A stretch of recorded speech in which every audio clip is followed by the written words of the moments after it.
It wasn't the lie that broke her. It was the applause. In the gilded world of Manhattan's elite, Everick and Alina Winscott were the ultimate power couple, a tech billionaire and his brilliant, beautiful, and very pregnant wife. Their life was a carefully curated masterpiece. But when a single damning receipt appeared, the masterpiece began to crack. What followed was not just a quiet heartbreak, but a cold, calculated war. This is the story of how a woman pushed to the edge refused to be a victim, and instead orchestrated a public spectacle so devastating it brought an entire empire to its knees. The penthouse at 15 Central Park West was less of a home and more of a statement. It was a silent testament to the dizzying success of Everick Winscott, a man who had wrestled the digital world into submission and emerged a billionaire before his 40th birthday. Every surface was polished marble or gleaming chrome.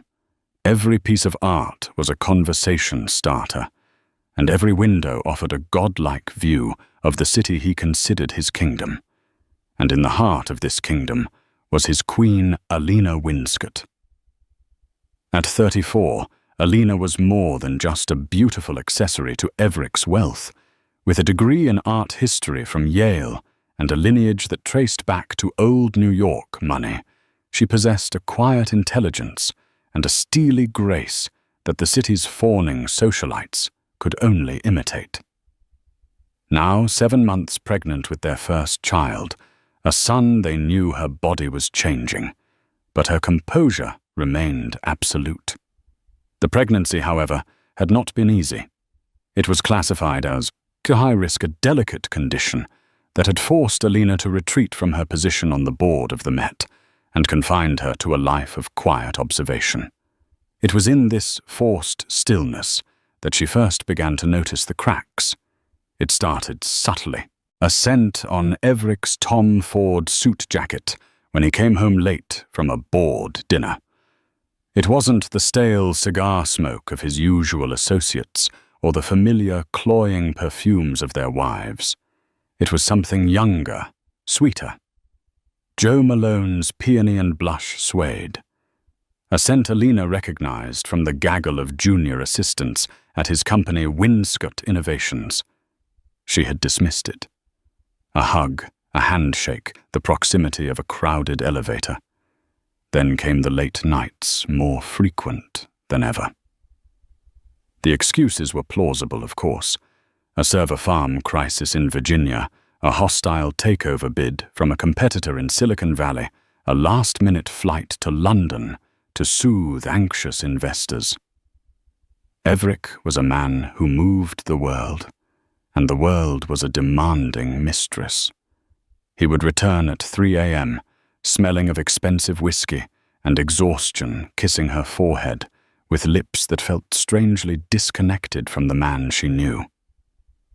"Don't wait up for me, Elle." He'd murmur, his voice a low thrum of apology. "It's a beast right now. Just a few more weeks and I'm all yours. Ours." He'd place a hand on her swollen belly, a gesture that once thrilled her, but now felt like a performance. The first real, undeniable splinter of suspicion lodged itself in her heart on a Tuesday. Everick was supposedly in Chicago, closing a deal. Alina was struggling with insomnia, her mind a frantic carousel of baby names and birth plans. At 2:17 a.m., she padded into their cavernous walk-in closet to fetch an extra pillow. Everick's travel valet case, which was supposed to be with him, was sitting on his mahogany dresser. A careless oversight. A cold dread washed over her. Her hand trembled as she unzipped it. Inside, nestled among his neatly folded shirts, was the folio for their American Express black card. She never looked at the statements. Everick's business manager, a stern man named Mr. Abernathy, handled everything. But a single receipt had slipped out, lying face up. It wasn't for a steak dinner at Gibson's in Chicago, or a suite at the Peninsula. It was a charge from a boutique hotel in a part of Manhattan they never frequented Soho, the Serafina Hotel, for a junior suite. The charge was dated 2 weeks prior, on a night Everick was supposed to have been working late at his office, just a few blocks from their home. Alina sank onto a velvet ottoman, the receipt feeling like a shard of ice in her hand. It wasn't the money. It was the geography. The lie. The Serafina wasn't a place for business meetings. It was a place for secrets, with its discreet entrance and rooms designed for illicit romance. Her mind reeled back. 2 weeks ago. A Wednesday. He had come home smelling of rain and that same sweet perfume. He'd told her he'd been caught in a downpour after a meeting, ran late, forced to share a cab with his assistant. It had all sounded so reasonable then. Now it sounded like a script. She put the receipt back, zipped the case, and returned to bed. She lay there, her body rigid, her heart a frantic drum against her ribs. The baby kicked a sudden sharp reminder of the life they were supposed to be building together. For the first time, Alina Winscott felt a terrifying primal rage build within her. She was not a fool. She was not a woman to be placated with diamonds and empty gestures. She was a partner, a mother-to-be, and she would not have her life, her family dismantled by a cheap lie and a secret hotel room in Soho. Sleep was impossible. As the sun began to cast a grey dawn over the city, Alina made a decision. She would not cry. She would not scream. She would gather facts. She would become her own investigator. The art historian in her knew that to understand a masterpiece, you had to study every brushstroke, every layer of paint, every hidden detail. Her marriage, her life was her masterpiece, and she was about to uncover its forgery. The next morning, Alina moved with a chilling, newfound purpose. When Everick called from Chicago, his voice oozing with a practiced affection that now sounded grotesque to her, she was the perfect wife. She asked about the deal, feigned a sleepy yawn, and told him she loved him. Each word was a carefully chosen weapon, a piece of camouflage for the war she was now waging in secret. "Love you more, Elle. The jet's on the tarmac. I'll be home in time to kiss you goodnight," he'd said. "I'll be waiting," she replied, her voice as smooth as glass. After the call, her work began. She didn't start with his phone or computer. That was amateurish. Everick was a tech mogul. His digital security would be a fortress. She started with the one thing even he couldn't fully digitize: his ego. Her first stop was her laptop, not in their shared office, but in the sun-drenched breakfast nook, a place he associated with her reading gardening magazines. She began with the name of the hotel, the Serafina. She studied its website, its clientele, its press. It was exactly as she'd feared, a haven for the wealthy and discreet, known for its no-questions-asked policy. Then she moved on to the more complex task, the American Express account. Everick had given her a supplementary card, but she had never used the online portal. She knew his business manager, Abernathy, had primary access. Getting past him would be impossible. But what about the supplementary account? Her account. She went to the Amex website and clicked Forgot Password, entering her card details. The security question popped up. What is the name of your first pet? A wave of nostalgia, sharp and painful, hit her. It was a golden retriever named Winston. They had gotten together in the first year of their marriage. Everick had cried the day he died. The memory felt like a betrayal. She typed Winston, access granted. Her heart hammered against her ribs as the portal loaded. She clicked on Statements. There, in crisp PDF format, were the last 12 months of her supplementary cards activity, which was nothing. She never used it. But the portal gave her another option: view all account activity. She clicked it. A list of transactions appeared, both his and hers. Her breath hitched. She wasn't just looking at a statement. She was looking at the secret diary of her husband's life. She scrolled past the multi-thousand-dollar charges at Ethelred's for business dinners, the payments to NetJets, the endless stream of money that fueled their life. She was looking for anomalies, small charges that would fly under the radar of a business manager looking for major fraud. A $200 charge at a florist in a neighborhood they never went to. Multiple charges for Ubers that didn't start or end at their home or his office. And then she found it. A recurring charge, once every 2 weeks for the last 4 months. A payment of $450 to a CJ Art Advisory. It was coded as professional services. It was just small enough to be an insignificant business expense, a consultation perhaps, but it was the consistency that caught her eye. It was too regular. A quick Google search for CJ Art Advisory brought up a sleek, minimalist website.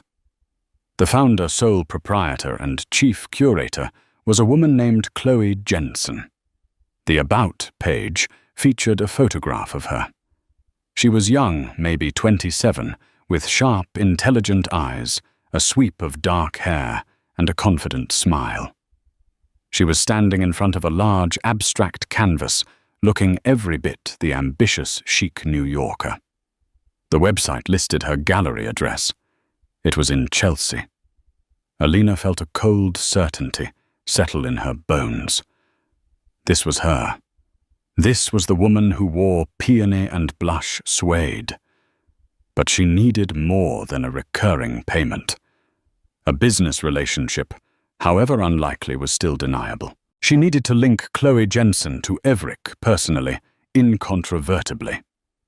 Her mind, trained to find patterns and connections in art, now applied that same skill to infidelity. She remembered a charity gala they had attended 5 months ago, the Art for Tomorrow benefit. Everick had been a major sponsor. She pulled up the event's web page, scrolling through the photo gallery, and there he was, Everick smiling with his arm around a beaming Chloe Jensen. The caption read, "Event benefactor Everick Winscott, with gallery owner Chloe Jensen, who curated tonight's successful auction." In the photo, Chloe was looking at Everick with an expression of pure, unadulterated adoration. Everick, in turn, was looking at the camera, but his body was angled toward her, a subtle intimacy in their posture that Alina, in her blissful ignorance that night, had completely missed. The pieces were clicking into place. The meeting, the art advisory payments as a cover, the secret hotel stays. Alina's next step was bolder. She needed to see Chloe's life, her habits. Using a name she'd used for anonymous auction bidding in the past, Helena Vane, she created a new Instagram account. It was a ghost account, no profile picture, no followers. She searched for Chloe Jensen. Her profile was public. It was a gallery of a life lived for an audience. Chloe at gallery openings. Chloe sipping rosé at a rooftop bar in the meatpacking district. Chloe on a weekend trip to the Hamptons. Alina scrolled back through months of posts, her eyes scanning for any sign of Everick. He was too smart to appear in a photo, but his presence was there like a ghost. A photo of Chloe's wrist, adorned with a delicate gold bracelet. A Cartier Love bracelet. Alina felt a chill. She herself had the same one, a 3rd anniversary gift from Everick. Was it a coincidence, or was it a sick, twisted signature of his affection? Then she saw it. A post from 2 weeks ago. Chloe holding a coffee cup, sitting in a sunlit cafe. The caption read, "Soho mornings are my favorite. Caffeine hushed city life had inspiration. In the reflection of the large window behind her, barely visible, but there, if you knew what you were looking for, was the distinctive awning of the Serafina Hotel, and reflected in her sunglasses, a distorted but recognizable image of a man's silhouette, a man with Everick Winscott's broad shoulders and characteristic posture. Alina took a screenshot, zooming in until the pixels blurred. It was him. She closed the laptop, her body trembling not with weakness, but with a terrifying crystalline rage. The silent investigation was over. She had the who, the what, the where, the when. She had the proof circumstantial but overwhelming. Now came the question of how. How to use this information. A quiet divorce, a screaming confrontation in their sterile penthouse. No. That was too simple. That would let them control the narrative, paint her as hysterical emotional, the spurned pregnant wife. She thought of Chloe Jensen's public Instagram, her curated life, her carefully constructed image as a rising star in the art world. An image Alina suspected that was funded by her husband.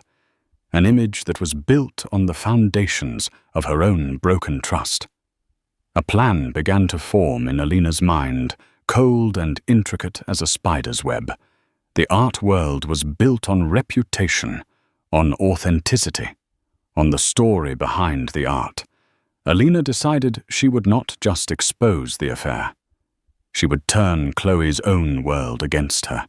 She would make the stage for Chloe's greatest triumph, the upcoming Spring Gala at her own gallery, the scene of her utter annihilation. And she would do it in a way that would leave no doubt as to who held the power. For the next 3 weeks, Alina played the part of her life.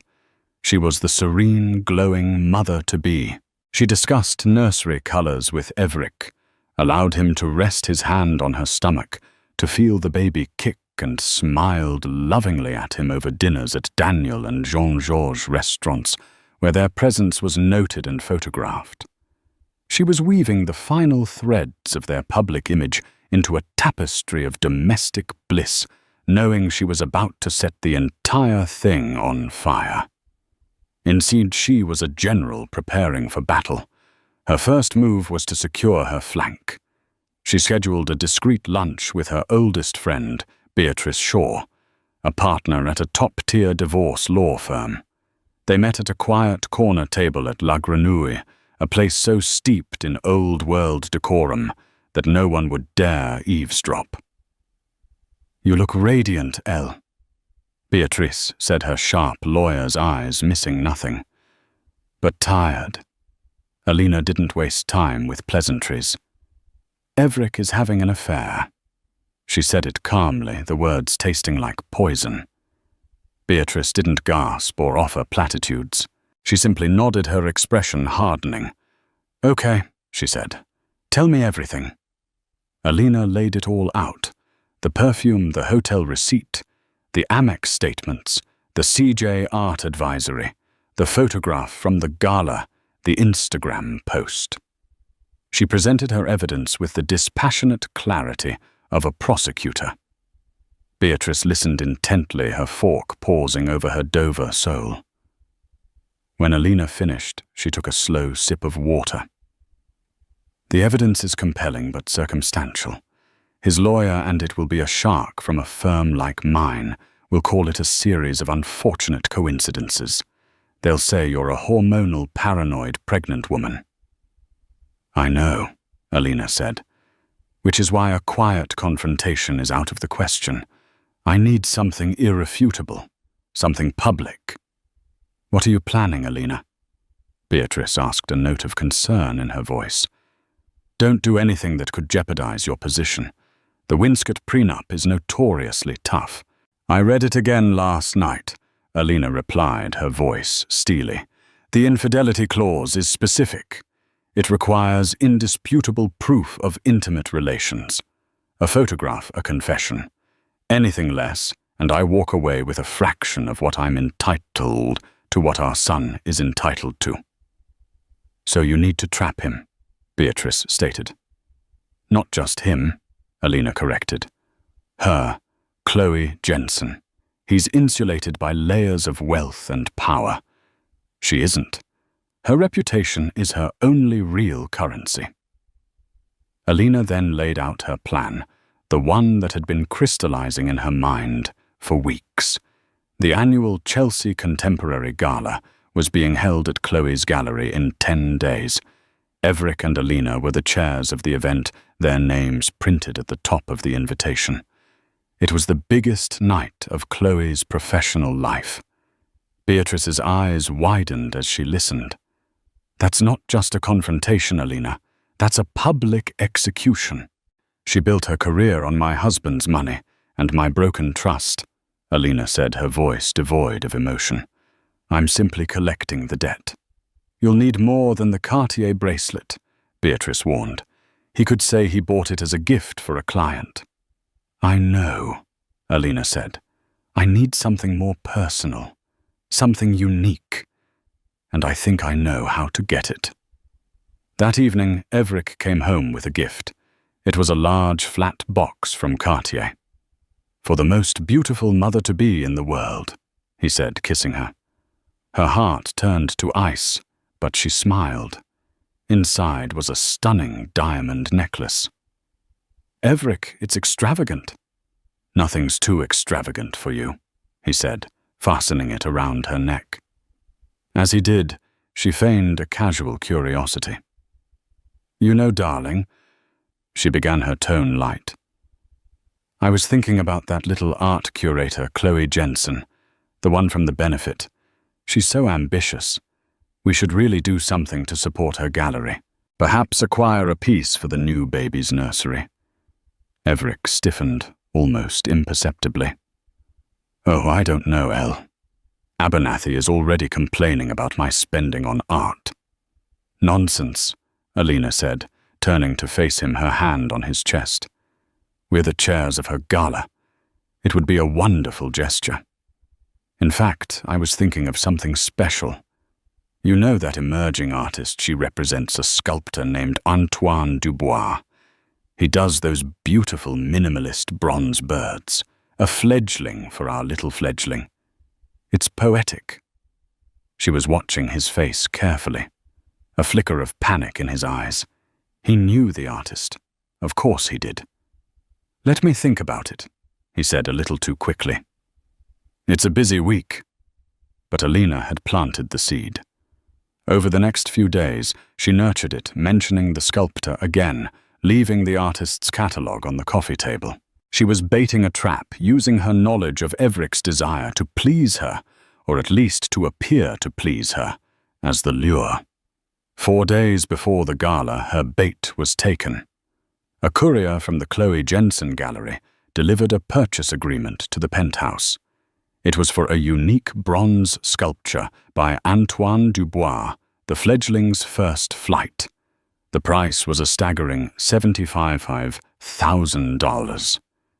It was a ridiculously expensive piece for a nursery, a clear attempt by Everick to appease both his wife and his mistress with a single grand gesture. But Alina's focus was on the document itself. The purchase was made by Winscott Innovations, but the signatory at the bottom approving the acquisition on behalf of the gallery was Chloe Jensen, and scribbled in the margin in Everick's unmistakable handwriting was a short note, Chloe. Thanks for making this happen. A beautiful piece for a beautiful new beginning. J. He must have reviewed and signed it at her gallery. The note was meant for Chloe, a private message hidden on a business document he assumed Alina would never see. It was careless. It was arrogant. And it was exactly the proof she needed. A beautiful new beginning. The words echoed in her mind with venomous irony. He wasn't talking about their baby. He was talking about his new life, a life with Chloe funded by his marital assets. This note, combined with the other evidence, transformed a circumstantial case into a damning indictment. Alina carefully photographed the document with her phone. Then she placed the original in a fireproof safe alongside her passport and the baby's birth plan. The final piece of her plan involved her appearance. She called her personal stylist, a flamboyant man named Stefan. "Stefan, darling," she said, "the Chelsea Gala. I need a dress, but not one of my usuals. I don't want to look like a wife. I want to look like a widow. A very rich, very powerful widow." Stefan, intrigued, was silent for a moment. "I have the perfect thing," he said finally. "Valentino. It's black, severe, and utterly magnificent. It will make you look untouchable." "Perfect," Alina said. "Untouchable is exactly what I'm going for." The day of the gala arrived. As she had her hair and makeup done, a sense of calm settled over her. Everick was in his study, taking calls, oblivious. He thought this night was about celebrating art. He had no idea it was about to become his personal judgment day. As they rode down in the elevator, Everick looked at her. Truly. Looked at her for the first time in weeks. The black Valentino gown was a masterpiece of stark elegance, clinging to her bump in a way that was both maternal and formidable. The Cartier diamond necklace he'd just given her was a cold fire at her throat. "Wow, Elle," he said, genuinely impressed. "You look breathtaking, absolutely lethal." Alina met his gaze in the mirrored elevator walls, a small, cold smile playing on her lips. "I'm so glad you think so, darling," she said. "You have no idea." The Chloe Jensen Gallery in Chelsea was electric. The air buzzed with the chatter of art collectors, critics, socialites, and hangers-on, all bathed in the soft glow of expertly placed track lighting. Waiters in crisp white jackets moved silently through the crowd, balancing trays of champagne and canapés. The space, usually a quiet white box for contemplation, had been transformed into a theater of social ambition. And tonight, Chloe Jensen was its star. She stood near the entrance, radiant in a shimmering silver gown that clung to her slender frame. She was the picture of success, greeting guests with a dazzling smile, her voice confident as she discussed the art on her walls. Her dark hair was swept up in an elegant chignon, revealing the sparkle of a familiar gold bracelet on her wrist, the Cartier love bracelet. When Everick and Alina Winscott arrived, a hush fell over the room, followed by a wave of sycophantic greetings. They were the main event, the patrons, the king and queen of this glittering affair. "Chloe, you've done a magnificent job," Everick said, beaming, placing a proprietary hand on the small of her back for a fraction of a second too long. "The gallery looks incredible." "Everick, Alina, thank you so much for coming, and for everything," Chloe said, her eyes flicking to Alina's baby bump. "Alina, you look absolutely stunning. Motherhood suits you." The compliment was delivered with flawless sincerity, but Alina could see the flicker of triumph in her eyes, the look of a woman who believed she had won. "Thank you, Chloe," Alina replied, her voice placid, betraying none of the tempest raging within her. "It's a special night. I have a feeling it's one we'll all remember for a very long time." She let her eyes drift meaningfully down to the Cartier bracelet on Chloe's wrist before meeting her gaze again. For the first time, Chloe's smile faltered just for a moment. Alina allowed Everick to guide her through the crowd. She played her part with an Oscar-worthy performance, smiling, making small talk about the art, accepting congratulations on the baby.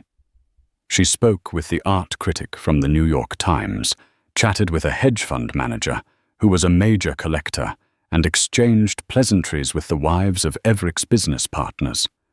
Every interaction was a strategic move, reinforcing her status, her grace, her position as the unassailable Mrs. Winscott. She saw Everick and Chloe speaking near a large brutalist sculpture. Their heads were close together. He laughed at something she said, and she touched his arm. It was a gesture of casual intimacy, but to Alina, it was a lit fuse. She saw Marcus Thorne, Everick's loyal right-hand man, watching them from across the room with a look of deep unease. He knew. Of course he knew. An hour into the event, the gallery director, a nervous man named Philip, tapped a microphone. "Ladies and gentlemen, if I could have your attention, please." The crowd quieted down.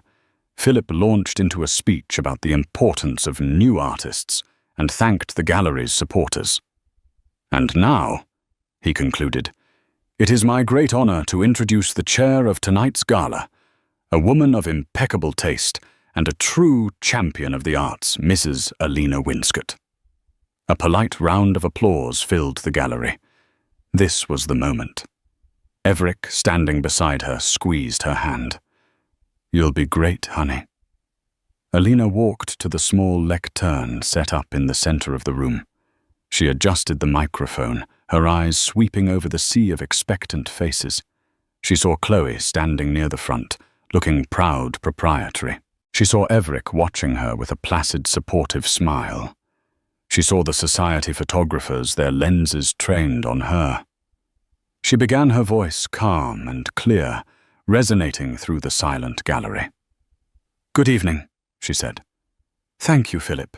It's an honor to be here tonight, surrounded by so much creativity and passion. When we look at the art on these walls, we are asked to consider its meaning, its story. We are asked to value its authenticity." She paused, letting the word hang in the air. Authenticity. It's a quality we prize in art, isn't it? We want to know that what we are seeing is real, that the story it tells is a true one. A forgery, no matter how skillfully executed, is ultimately worthless. Its value is a lie. A few people nodded thoughtfully. Everick's smile remained fixed. Chloe looked on a picture of rapt attention. "Tonight," Alina continued, her voice gaining a harder edge, "I want to tell you a story about acquisition and value, a story about a very valuable collection that was compromised."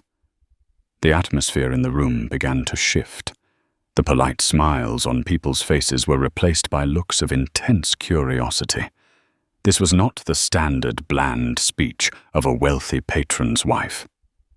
"Imagine a collector," Alina said, her eyes never leaving Chloe's face. "A collector who spent years building a life's work. A partnership.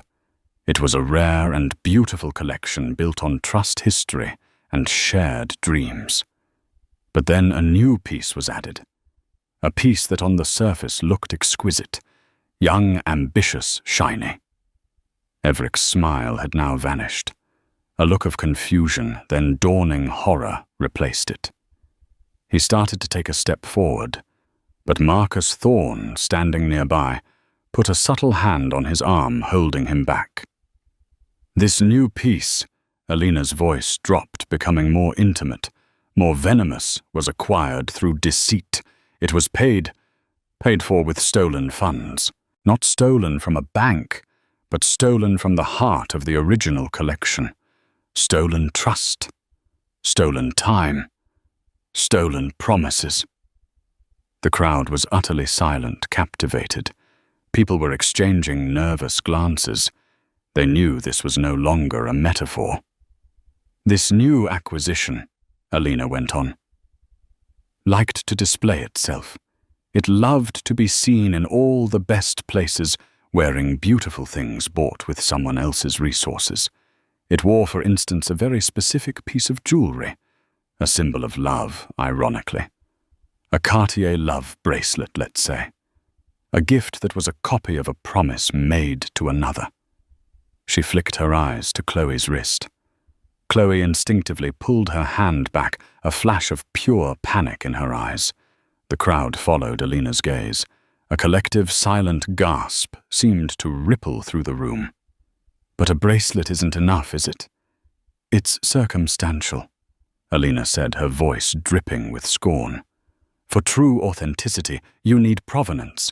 You need documentation. She reached into the small, elegant clutch she was carrying. She pulled out her phone. With a few taps, she projected a high-resolution image onto the large white wall behind the lectern, the very wall that had moments before been displaying a looping video of the gallery's artists. On the wall, for everyone to see, was the photograph she had taken of the purchase agreement for the bronze sculpture. And there, magnified to an enormous size, was Everett's handwriting. Chloe. Thanks for making this happen. A beautiful piece for a beautiful new beginning. J. The silence in the gallery was shattered. It was absolute, profound, and devastating. Every eye was on the wall, then on Everett, whose face had gone ashen white, and then on Chloe, whose face was a mask of disbelief and terror. Alina let the image hang there for 10 long seconds. Then she turned her full attention to the woman who had tried to steal her life. Chloe Jensen, Alina said, her voice ringing with the clarity of a bell.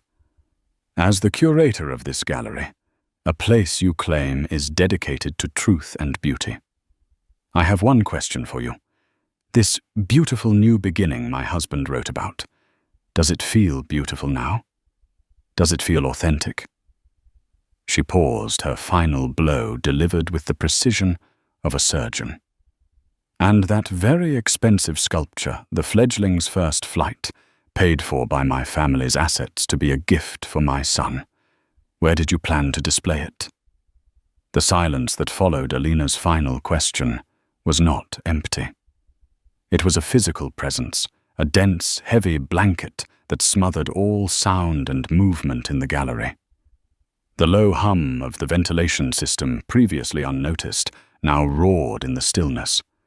The clink of an ice cube in a forgotten glass sounded like a gunshot. For a full, agonizing 10 seconds, the entire New York art scene held its collective breath. Every eye was locked on the tableau of ruin, the damning words projected on the wall. The ashen face of the billionaire and the woman at the center of the storm, Chloe Jensen.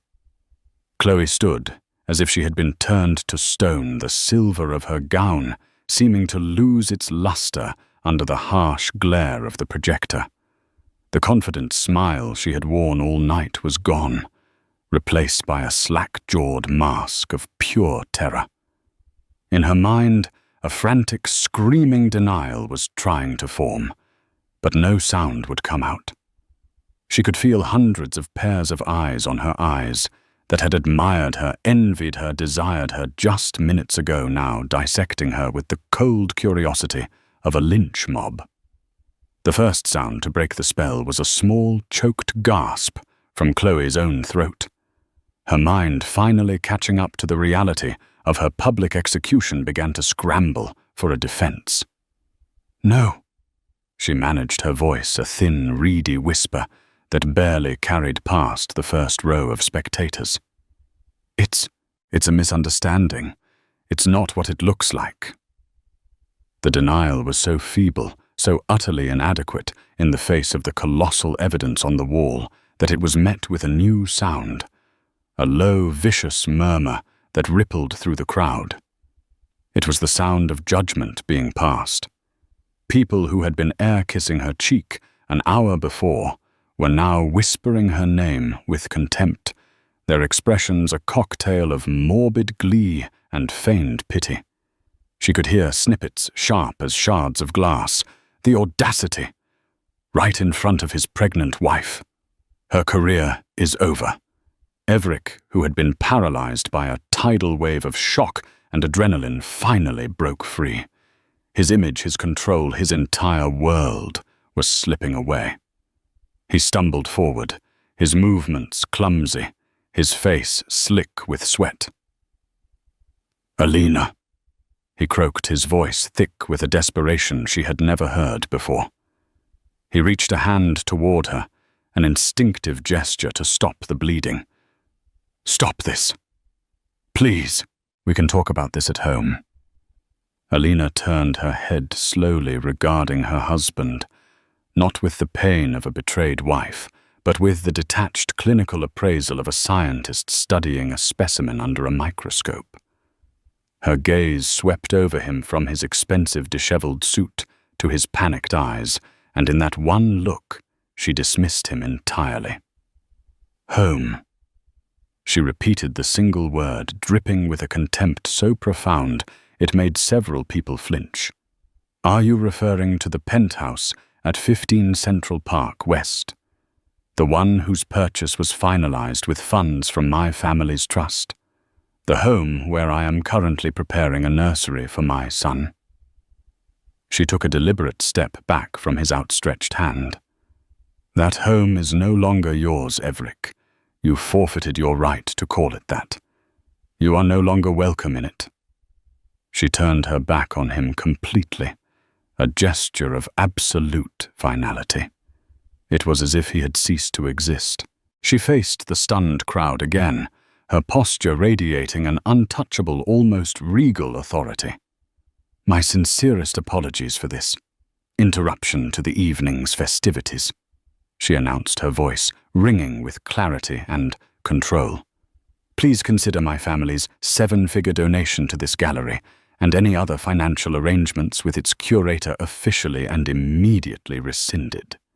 She paused, letting the financial blow land. "I do hope you all enjoy the rest of the champagne. I imagine some of you," her eyes flickered one last time to Chloe, "might find you suddenly have a great need for it." With that final devastating pronouncement, Alina turned and walked away from the lectern. She didn't flee. She made a calculated, graceful exit. The sea of guests parted for her, their awe and fear palpable. Men and women who commanded boardrooms and ran hedge funds shrank back, unwilling to meet the gaze of this woman who had just demonstrated such a terrifying capacity for strategic destruction. It was the sight of Alina's retreating back, poised, powerful, victorious, that finally shattered the last vestiges of Chloe's control. The spell was broken, and raw, primal hysteria erupted in its place. "He told me it was over." The shriek tore from Chloe's throat, raw and ragged, stripped of all its practiced sophistication. All heads swiveled back to her. "He lied to me. He said you were living separate lives. He said the marriage was a business arrangement. Nothing more." She whirled on Everick, her finger pointing, her face contorted with a mixture of rage and agony. "You told me you loved me. You told me we had a future, a beautiful new beginning. You wrote, you coward, you liar." The photographers, who had been frozen in a state of professional disbelief, suddenly erupted into a frenzy. The sound of their shutters was a percussive, predatory clicking. The flashes, a series of strobing explosions that illuminated Chloe's tear-streaked face and Everick's pathetic, trapped expression. They were capturing her complete and utter annihilation for the morning editions. Overwhelmed, humiliated, and utterly alone, Chloe's body gave out. With a gut-wrenching wail, she sank to her knees, the sound of her kneecaps hitting the polished concrete floor, audible in the sudden quiet. Her shimmering silver gown, a symbol of her supposed triumph, pooled around her like a shroud. The breakdown was absolute. She covered her face with her hands, her body convulsing with ugly, gasping sobs that echoed in the cathedral-like space of her ruined gallery. Outside, Alina stepped into the cool, clean air of the Chelsea night. The frantic sounds from within Chloe's hysterics. Everick's pathetic attempts at damage control, the machine gun fire of the cameras, were muffled as the heavy glass door swung shut behind her. A black Lincoln town car, summoned by Beatrice a half-hour earlier in a perfectly timed maneuver, pulled silently to the curb. The driver held the door. Before she got in, Alina paused. She reached up and unclasped the heavy Cartier diamond necklace Everick had given her as a pathetic preemptive apology. It felt cold and heavy in her palm. It was a lie, made tangible, a bribe for her silence. She looked at the glittering, flawless stones, and then at a grime-streaked public trash can chained to a lamp post a few feet away. With a calm, deliberate motion, she let the necklace slide from her hand. It fell into the darkness of the bin, with a soft final clatter against a discarded bottle. A fortune in diamonds discarded like trash. It was her last act of severance, a quiet ritual of purification. As the car pulled smoothly into traffic, Alina leaned her head back against the cool leather. She didn't feel the thrill of victory or the satisfaction of revenge. She felt a profound and desolate clarity. The feeling of a surgeon after a long and brutal but necessary operation. The cancer had been excised, the wound was deep, and the recovery would be long. But she had done it. She had taken back her life, her story, her name. The rebuilding could now begin. The morning after the gala, New York City awoke to a feast of scandal. It was a story perfectly engineered for the digital age, wealth, sex, betrayal, and a very public immolation. The image of Chloe Jensen on her knees, a portrait of utter devastation, was the lead photo on every news site. The New York Post, in its typical gleeful savagery, ran the picture full page under the headline, "Billionaires Bust Up." The Times was more reserved, framing it as a shake-up in the city's philanthropic circles. But the implication was just as damning. On social media, the hashtag #Galagore trended for 36 straight hours. Alina experienced the explosion not as a participant, but as a distant, dispassionate observer. She was already gone. By dawn, she was at her family's ancestral estate in Southampton, a sprawling, shingle-style mansion buffered from the world by acres of windswept dunes and ancient oak trees. Here the only sounds were the cry of gulls and the rhythmic crash of the Atlantic. Her mother, a woman of quiet fortitude and iron will, managed the flow of information. She answered the calls, deflected the press, and brought Alina tea and broth, speaking only of the baby. Alina didn't look at the news. She didn't need to. She had authored the story. She knew how it would read. There was no triumph in her, only a vast, cold emptiness where her marriage used to be. The rage that had fueled her for weeks had burned out, leaving behind the hard, clean clarity of ash. She walked the private beach, her hand resting on her belly, feeling the kicks of her son. The only truth that mattered. She had raised her life to the ground to protect him, to give him a foundation that wasn't built on lies. This quiet shore was the beginning of that foundation. For Everick, there was no such sanctuary. He woke up alone in the cavernous penthouse, the silence amplifying the frantic ringing of his phone. He stumbled out of bed, his head pounding the events of the night before, replaying in a sickening loop of shame and disbelief. A glance at his tablet confirmed his worst fears. His face, pale and horrified, was next to Chloe's weeping one. He was a meme, a punchline, a villain in a drama he could no longer control. His first dozen calls to Alina went straight to a disconnected number. His texts vanished into a digital void. He then called her mother, a woman he had always found intimidating. The conversation was brief. "She doesn't wish to speak with you, Everick," Mrs. Astor said, her voice like chipping ice. "All future communication will be handled by her counsel." The line went dead. Panic gave way to a desperate, clawing rage. How could she do this? To him? To them? He paced the marble floors of the home she had already spiritually abandoned, his world shrinking with every headline, every missed call. For Chloe Jensen, the fallout was not a distant storm, but a direct hit. The paparazzi were a permanent fixture outside her Soho apartment building. Her phone was a torrent of abuse and professional ruin. The first email, which arrived at 7:01 a.m., was from her gallery's primary investor, a man who had praised her vision just a week earlier. The message was terse, citing a moral turpitude clause in their contract, and immediately withdrawing all funding. Then came the artists one by one, their representatives sending polite but firm notices, severing their ties. Her landlord for the gallery space issued a notice of default on her lease. Within 48 hours, the Chloe Jensen Gallery, her entire identity existed only as a ghost on an abandoned website. She was a pariah radioactive. A week later, Everick was summoned to an emergency board meeting at the Winscott Innovations Tower. He walked into the 50th floor boardroom, a place where he was usually met with deference and awe, to find a dozen stone-faced board members waiting for him. There was no anger in their eyes, which was worse. There was only cold financial calculation. "The stock is down 12%, Everick," said the chairman, a grim elder statesman of finance.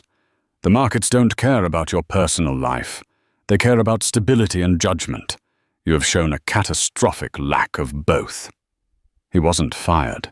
That would be too messy an admission of defeat. Instead, he was strongly advised to take an indefinite leave of absence to focus on his family. It was a public neutering. He was stripped of his operational control, his parking space, his access card. As he left the building, he saw employees whispering, averting their eyes. He had become a ghost in his own empire. The legal battle that followed was brief and brutal. Everick hired Silas Lynch, a lawyer known for his scorched earth tactics. Lynch's first letter to Alina's counsel was full of bluster, threatening to paint her as emotionally unstable and vindictive. Beatrice Shaw's reply arrived by courier the next day. It was elegantly simple. It contained a formal petition for divorce, citing the prenuptial's infidelity clause. Attached to it was a single glossy printout of the New York Post cover. At the bottom, Beatrice had written in black ink, Exhibit A. Lynch, undeterred, fired back that a tabloid photo was not indisputable proof. Beatrice's final response was even shorter. A single-sentence email sent to Lynch's personal address. "We look forward to deposing Miss Jensen under oath." That was the kill shot. The prospect of Chloe Jensen on a witness stand, forced to recount every detail of the affair for public record. The hotel rooms, the art advisory payments, the gifts, the promises would create a second, even more damaging media firestorm.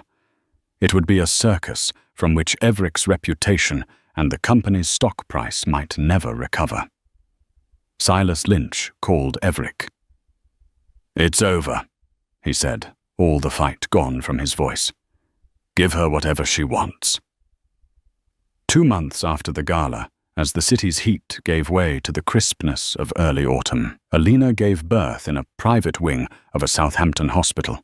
She held her son, a tiny, perfect creature with a fuzz of dark hair, and felt the last of the cold ash within her wash away. She named him Theodore Astor. Theodore, gift of God, and Astor, her name, her family, her strength. He would carry a legacy of resilience, not scandal. The divorce was settled with quiet, ruthless efficiency. Alina's demands were non-negotiable. She received the penthouse at 15 Central Park West, a tactical acquisition she intended to sell, cleansing herself of its memories. More importantly, she took a significant non-voting share of Winscott Innovations. It wasn't just about the money. It was about power.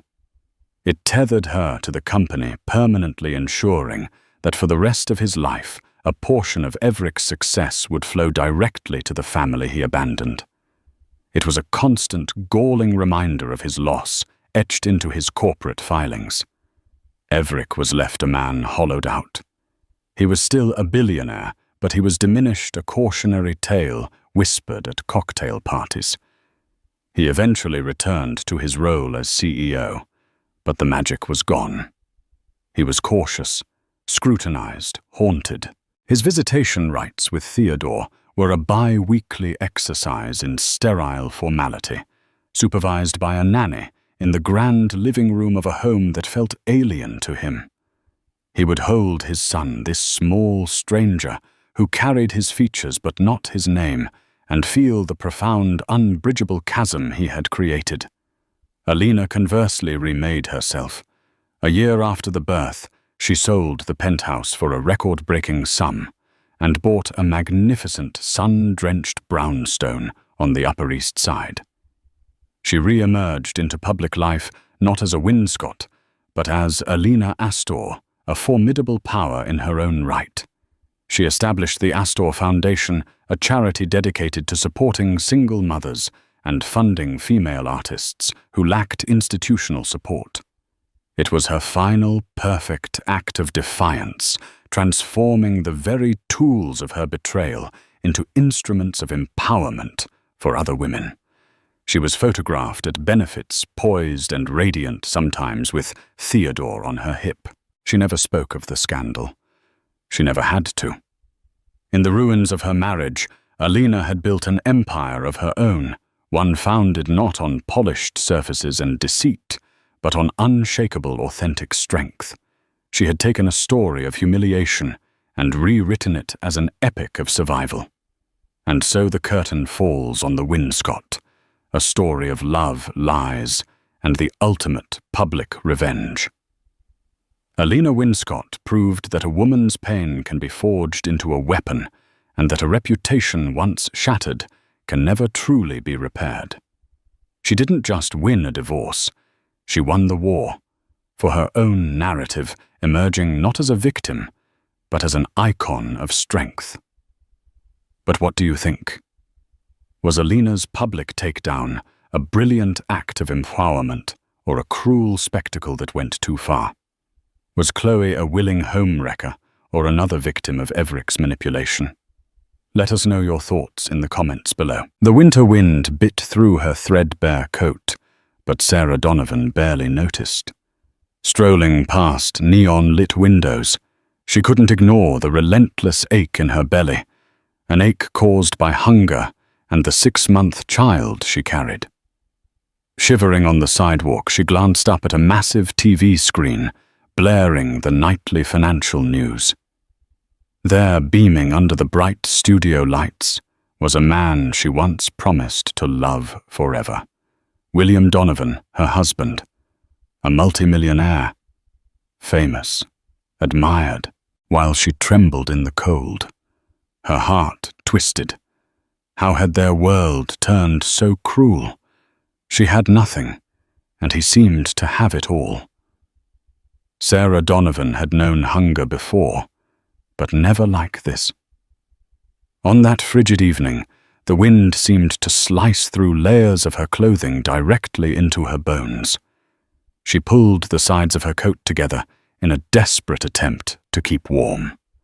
Through the swirling snowflakes, she could just make out the bright, flashing monitors in Times Square.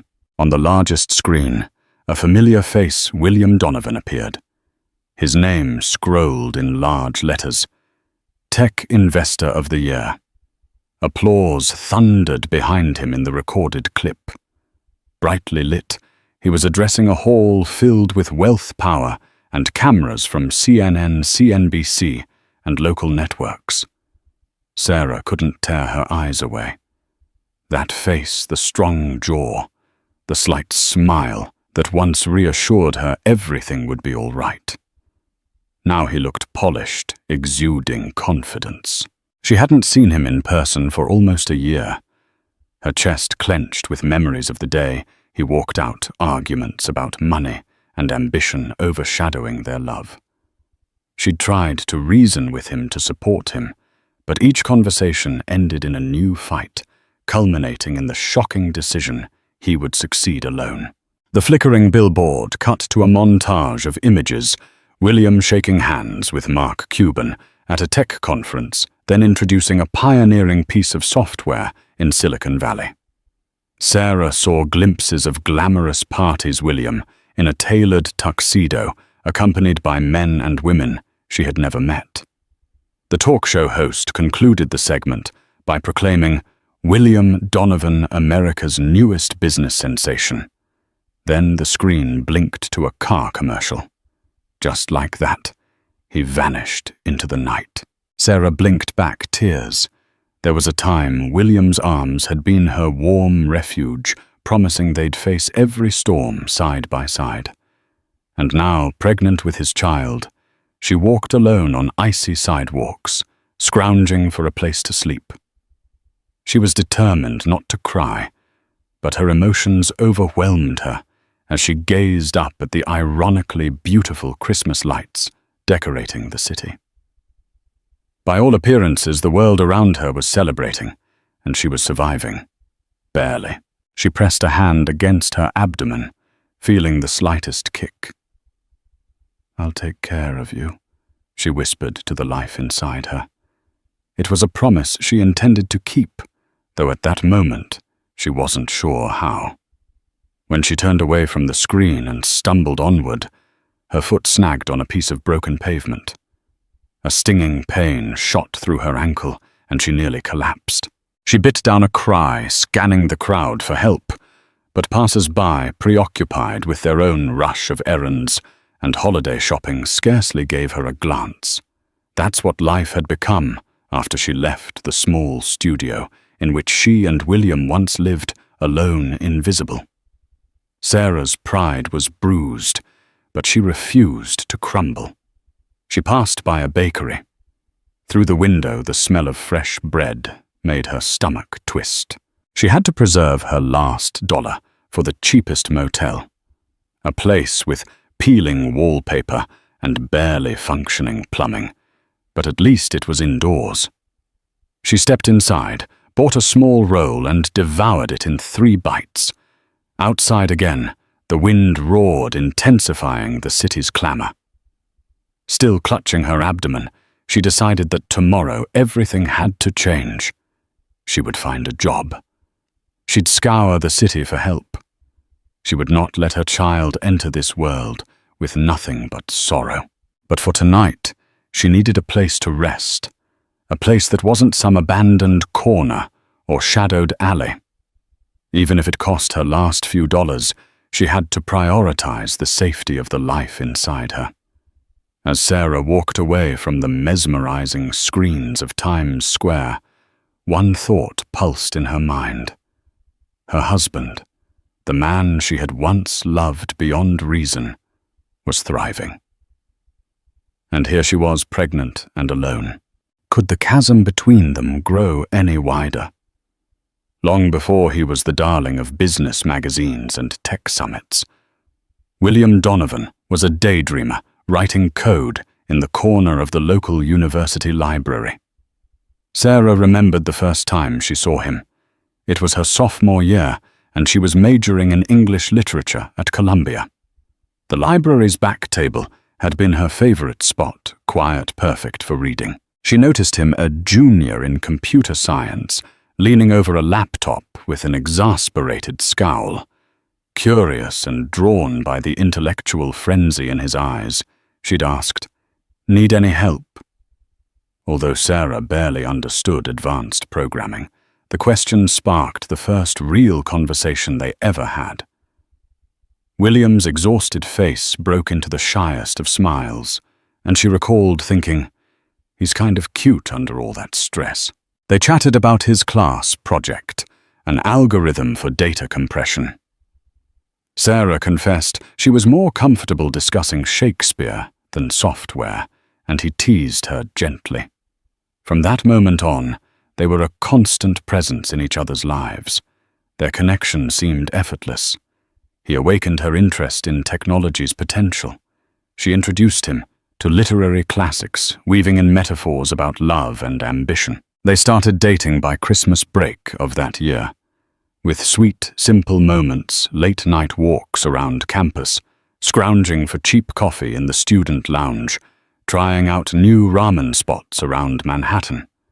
They were two dreamers, William longing to found a tech startup that would revolutionize how people shared data, and Sarah hoping to become a novelist. The future seemed limitless. She could still feel the way he used to grasp her hand whenever she doubted herself, as if to say, "We'll get through anything." Yet as graduation approached, financial stresses haunted them. William, determined to compete in the tech world, pitched his software to small investors, but faced constant rejection. Sarah, meanwhile, struggled to get traction for her short stories, or even land a decent internship. Their families offered little financial support. William's parents, proud owners of a modest real estate business in upstate New York, expected him to follow a more traditional path and often expressed skepticism toward his entrepreneurial obsession. Sarah's mother, whose chronic illness drained the family's savings, couldn't help beyond a few encouraging phone calls. When they got married in a humble civil ceremony right after graduation, they were brimming with hope. Their honeymoon was a short weekend, spent in a budget motel near Niagara Falls, the only getaway they could afford. But they didn't care. What mattered was their shared devotion. They returned to New York City, renting a cheap studio apartment in Queens. William coded into the late hours, while Sarah worked as a barista by day and scribbled short stories by night. Their love burned like a bright flame until cracks began to form. William became consumed with success, obsessed, really. Each failed pitch to an investor sent him into a silent downward spiral that led to outbursts. Sarah tried to reassure him that failure was part of the journey, but her optimism only irritated him. As months dragged on, the bills piled up. William grew desperate, dabbling in risky deals with shady angel investors. They had endless arguments about money. When success finally arrived nearly 2 years into their marriage, with a major investor, Kevin O'Leary from Shark Tank, buying into William's new software idea, Sarah hoped that would ease the tension. But ironically, it only magnified their differences. William was suddenly thrust into corporate meetings, traveling across the country, networking with high-profile entrepreneurs. Invitations to flashy events replaced their quiet dinners. He no longer came home with cheap takeout. He was gone most nights, presumably in boardrooms or at fancy parties. Sarah felt him slipping away. A year passed in that swirl of success, and Sarah was left behind, often alone, in their now upscale condo near Central Park. William's time was devoured by business calls and conferences on the West Coast. When he was home, he was distracted, fidgety, unwilling to share stories of his day. She remembered their final argument vividly. She'd asked him to spend one evening with her to reconnect. He retorted that she had no clue how hard he worked to keep them afloat, how she should be more grateful. That night ended with William storming out, slamming the door so hard it rattled the windows. He never came back. Days became weeks. Sarah's calls and texts went unanswered. Soon bank notices arrived explaining how William had switched all joint accounts to his name alone. Sarah had no income.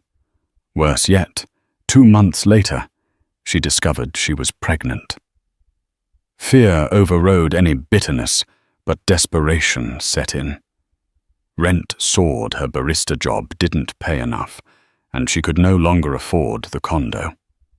Before long, she was forced onto the street.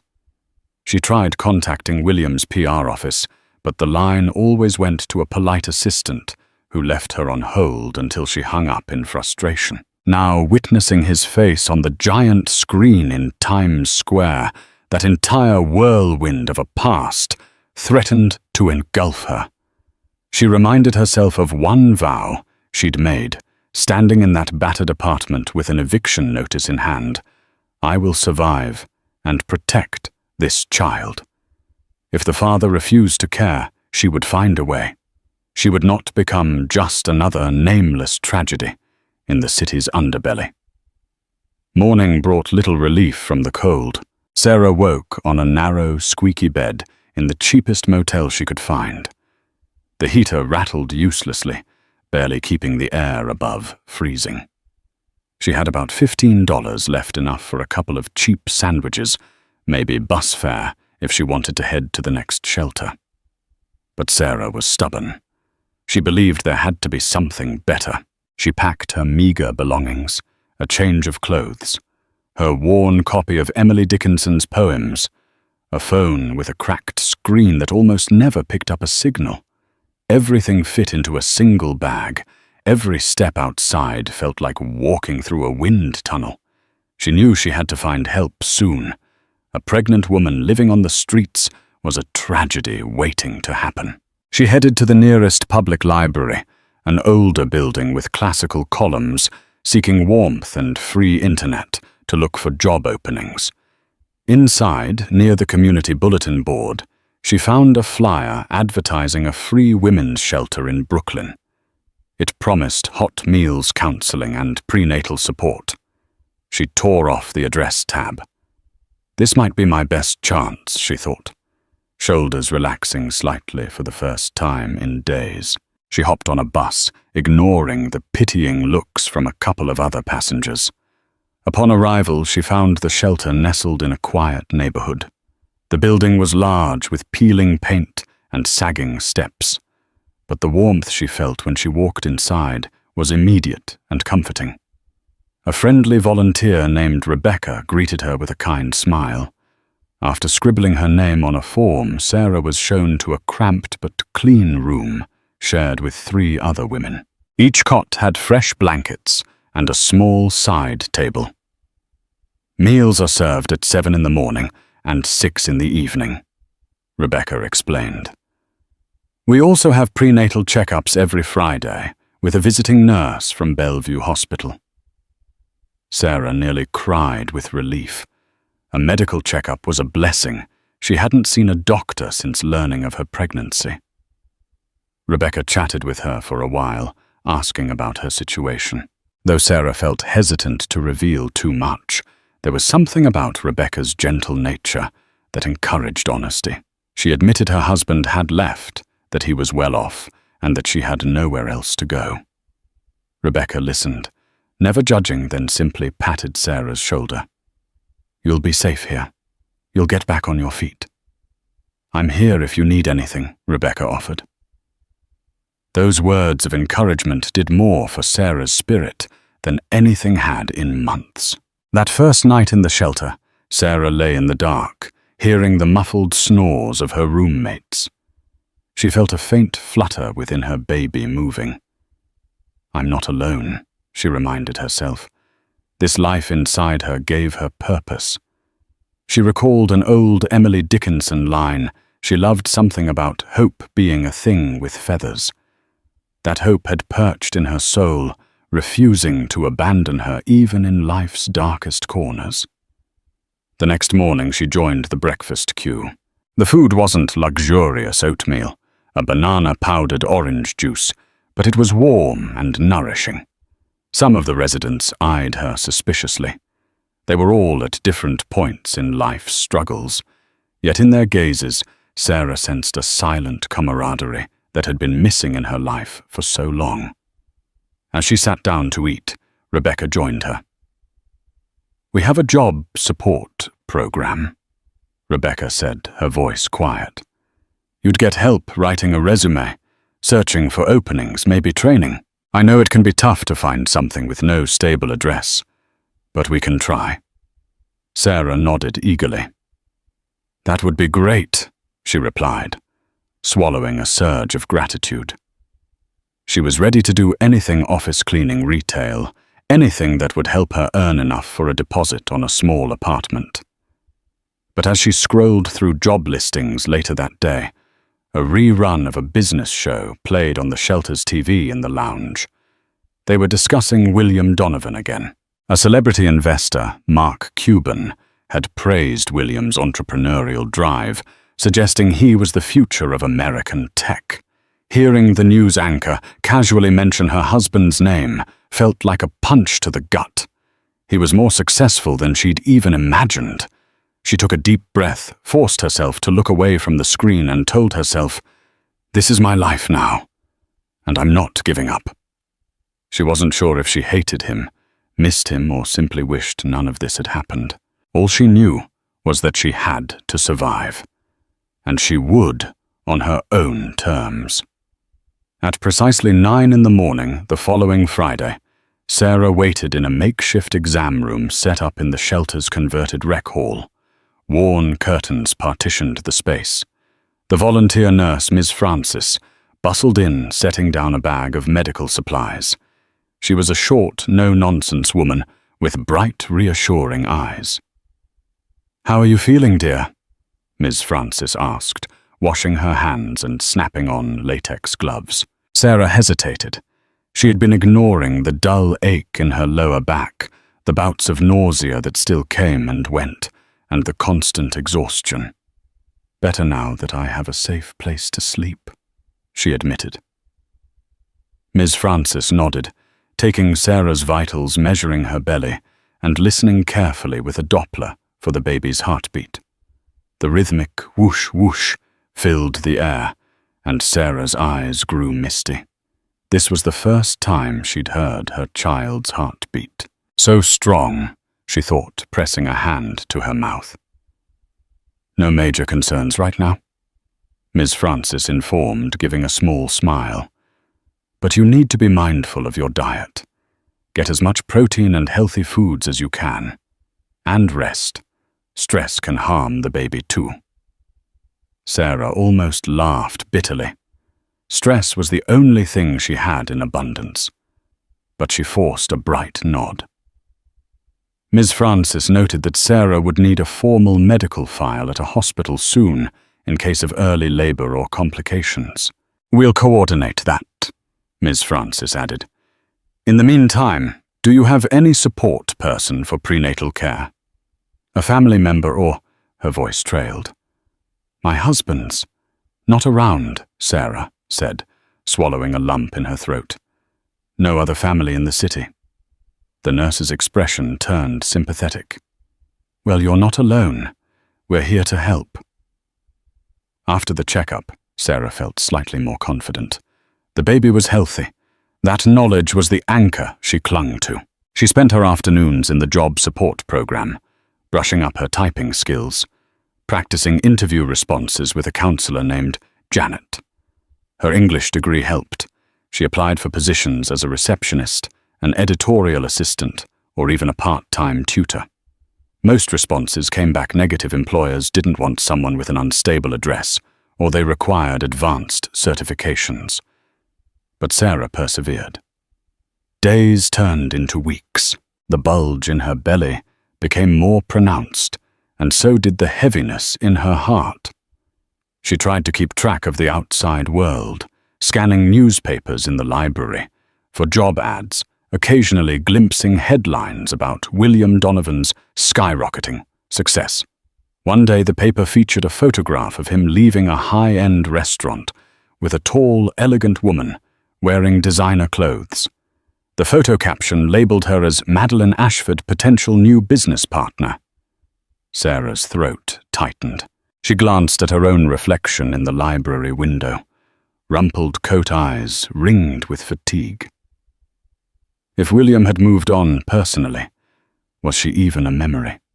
That evening her back pains grew sharper, and she realized with dread that her pregnancy was entering a stage where she would soon need consistent medical care. She couldn't keep skipping checkups or rely solely on the shelter nurse. She also worried about finances, diapers, baby clothes, a crib. Where would she get them? She'd joined a waiting list for government assistance, but bureaucracy moved at a snail's pace.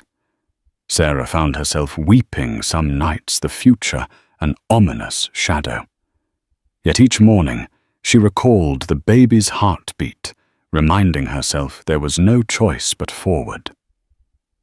One particularly cold day, she forced herself to walk 3 miles in the slushy streets to follow up on a potential receptionist position. She arrived soaked and shivering. Her hopes rose when the manager, a kindly older woman, offered a temporary role answering phones at a small publishing company. The pay was minimal, but it was something. She'd start Monday. Sarah left the office hugging a folder of paperwork and feeling a glimmer of pride. I'm making progress. When she returned to the shelter, though, she found Rebecca pale-faced in the hallway.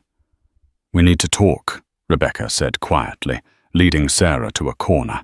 Apparently an acquaintance of Sarah's had come by looking for her, a man with slicked-back hair and an expensive suit. He left a business card that read, Donovan Enterprises. Sarah's heart hammered. She stared at the card, the swirling black and gold letters. Did he say anything she managed to ask? Just that he needed to speak with you regarding a personal matter. Sarah's mind whirled. Could it be William's lawyer? One of his personal aides? Did William know she was pregnant? She never thought he would actually search for her. A swirl of anger, fear, and a strange residual hope filled her. She resolved to call the number. Maybe it was finally time for a confrontation, a reckoning. She just didn't know what to expect. Sarah picked up a battered pay-as-you-go phone, a small victory from the shelter's resource program, and stared at the business card. It bore a name, Charles Whitmore, Legal Counsel. She dialed with trembling fingers, listening to the ring on the other end. Anxiety swelled. Finally, a crisp male voice answered. Charles Whitmore speaking. This is Sarah Donovan. You left your card at the shelter. Her voice sounded small. He cleared his throat. Ah, Mrs. Donovan. I'm glad you reached out. Mr. Donovan, your husband would like to set up a meeting. It's in regard to finances and certain changes to his estate. A chill ran down her spine. Was this about a divorce? She almost panicked at the thought, but she maintained composure. Why now? She asked. The question came out bitterly. Ma'am, I only have instructions to coordinate your meeting. Could you come by the Donovan Enterprises office downtown on 5th Avenue? Sarah hesitated. I can't. Not immediately. She had a job orientation. Soon she had no decent clothes and no money for a taxi. Shall we say, next Tuesday at noon, he pressed. We'd be happy to reimburse your transportation. Mr. Donovan understands how difficult the city can be. He specifically requested you meet in a neutral setting. Sarah's anger flared at the paternalistic tone. But caution prevailed. All right. Tuesday. She hung up, heart thudding. William wants to meet. Part of her raged that he would drag her into some legal affair after all this time. Another part, small yet insistent, felt relief that maybe he would acknowledge their baby. Maybe do the right thing. And at least provide child support. Tuesday came quickly, and Sarah found herself rummaging through the shelter's donated clothing closet, picking out a modest black dress and a coat that fit snugly over her belly. Rebecca offered to do her hair in a simple bun. As she left, 6 women in the shelter wished her luck, though they knew only that she was meeting her ex. The Donovan Enterprises office towered over 5th Avenue with mirrored glass windows. Sarah approached it anxiously, ignoring the doorman's raised eyebrow when she walked in. The marble-floored lobby gleamed, and well-dressed professionals hurried past, exuding an air of wealth. A statue of William's trademark D logo was on display near the elevators, a testament to his success. Charles Whitmore, a tall, slim man with greying hair, emerged from behind the reception area and greeted her with a polite bow. "Mrs. Donovan." "Right this way," he said, leading her to a plush conference room overlooking the city skyline. Soft leather chairs, a polished mahogany table, floor-to-ceiling windows showcasing Central Park. Everything screamed opulence. She perched on a chair, feeling out of place. Moments later, the door opened. In walked William Donovan. He wore a tailored charcoal suit and stepped forward with a hesitant smile. Sarah's throat constricted at the sight of him. He looked the same, yet different, older, more confident. She stood instinctively, placing a protective hand on her abdomen. If he noticed her rounded belly, he didn't show any immediate reaction. "Sarah," he said quietly, as though testing the word. He paused, his eyes flicking to her stomach, then back to her face. "Thank you for coming. I didn't realize you were, are you?" She inhaled sharply. "Pregnant," she finished. "Yes." "For nearly 6 months?" A fleeting expression of shock, maybe guilt, flashed in his eyes. "I didn't know," he said. You didn't tell me." Anger boiled in her. "I tried. You cut all contact. You walked out. And..." Her voice trembled. She clenched her fists. "You were too busy with your empire to pick up the phone." He exhaled, looking pained. "I'm sorry. I truly am." He sank into the chair opposite her, rubbing his temples. "I messed up. I realize that now. I've been going through a lot, but it's no excuse." She eyed him warily, uncertain if this was genuine remorse or a performance. "So why am I here?"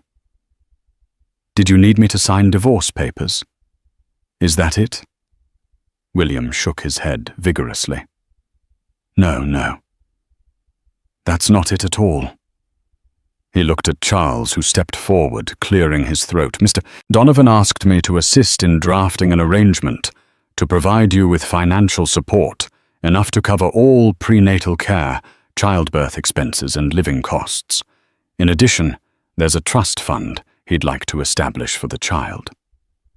Sarah felt a wave of conflicting emotions, relief that there was some practical solution, indignation that he thought money alone could fix everything, and a flicker of hope. "What about us?" she asked, voice barely above a whisper. "Our marriage?" William gazed at her, eyes clouded. "I want to help you. And our child. I know I can't change the past, but I can at least do right by you now." He hesitated, swallowing hard. "As for us, Sarah, I can't pretend I haven't caused terrible damage. I don't expect you to forgive me instantly." But maybe with time, she wasn't sure how to respond. It felt like they were strangers. She realized she was trembling. He's acknowledging the child, she told herself. That was step 1. Charles laid out documents referencing monthly allowances, coverage for medical bills, etc. The amounts were staggering. Sarah had never seen such figures. She could live comfortably, rent an apartment, and never worry about basic needs again. But guilt gnawed at her. Should she accept this? She eyed William, her voice wavering. "Why now?" she asked. "Why not?" Before William's face was taut. "When I saw you disappeared from our condo and heard rumors you were struggling, I tried to locate you, but I was overwhelmed with expansions, new deals, then the pandemic of responsibilities. I kept putting it off." He inhaled, pained. That was wrong. I realized I couldn't move forward, knowing you might be suffering. You deserved better." "Damn right I did," Sarah muttered, tears burning her eyes. She glanced at the legal documents. They were a band-aid solution. Maybe it was an answer for the baby. Yet a single question lingered. Could William Donovan possibly be part of my life again? She didn't sign anything that day, telling Charles she needed time to think. William offered to call her a car, but she declined, wanting to walk back to the shelter to clear her head. He handed her a card with his personal cell number, the only item that felt remotely intimate. She left the grand building uncertain whether she was stepping toward salvation or heartbreak. That evening, Sarah returned to the shelter in a daze. She found Rebecca in the kitchen, dishing out bowls of soup to the residents. Feeling the weight of the day pressing down on her, Sarah pulled Rebecca aside and recounted the surreal encounter with William Donovan. She showed her the paperwork, baffling sums of money that could turn her life around. "That's... wow," Rebecca breathed, flipping through the pages. "I've never seen so many zeros on a support agreement." She paused. "So what are you going to do?" Sarah sighed, sinking into a chair. "I don't know. Part of me feels like taking this money is the only logical choice. The baby deserves a stable life, not a mother stuck in a shelter. But another part," she rubbed her belly. "I'm scared he's just trying to buy off his conscience. If I sign, do I lose my dignity?" Rebecca placed a gentle hand on Sarah's shoulder. "It's not about dignity, Sarah. It's about providing for your child and yourself. You've sacrificed so much. You deserve some security. That doesn't mean you have to let him back in your life unless you want to." Those words calmed Sarah slightly, but her mind remained unsettled. She recalled her once blazing love with William, how they'd giggle over cheap pizza late at night, how she'd fallen asleep on his shoulder while he read his code aloud. Is that man still in there, beneath the polished millionaire facade, she wondered. A part of her yearned for closure or even a chance at reconciliation. But the hurt was fresh, the betrayal still raw. The baby's well-being, however, was paramount. That same night, she carefully reviewed the documents, scribbling notes and questions in the margins, wanting to ensure she wasn't signing away any rights inadvertently. If William was sincere in his remorse, maybe she could start by accepting financial support, then see if anything else could be salvaged later. She set the papers aside, resolved to meet with Charles again in a few days. Meanwhile, Sarah's new part-time receptionist job started. She commuted by bus, then hopped the subway to a modest building in Midtown, stepping into the small publishing house. The environment was busy, yet casual stacks of manuscripts, coffee mugs on every desk, editors arguing about grammar. On her first day, she answered phones, directed visitors, and fetched coffee for staff meetings. By lunchtime, she was exhausted, but a gentle wave of triumph swelled inside her. "I'm working. I'm making strides." During a brief break, she scrolled her phone and saw a new message from William. "Please let me know if you have any questions about the agreement. Also, I hope you're doing well." That was all.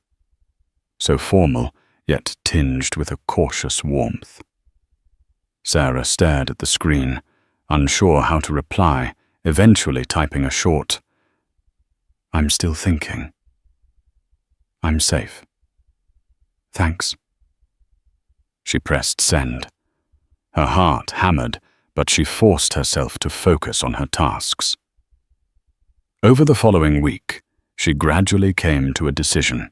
She agreed to sign the financial support arrangement, but made it clear to Charles Whitmore in an email that she didn't want William controlling her life.